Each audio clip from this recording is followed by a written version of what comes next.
அதிசயமே அசந்து போகும் நீ எந்த அதிசயம். ஒரு வாசமில்ல கிளையின் மேல் நறுவாசமுள்ள பூவை பார் பூவாசம் அதிசயமே.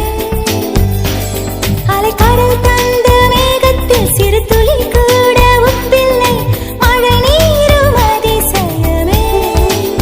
பால் கொண்ட சிறுதீவுக்கு கால் கொண்டு நடமாடும் நீதான் என் அதிசயம். உலகில் ஏழல்ல அதிசயங்கள் வாய் பேசும் பூவே நீ எட்டாவது அதிசயமே.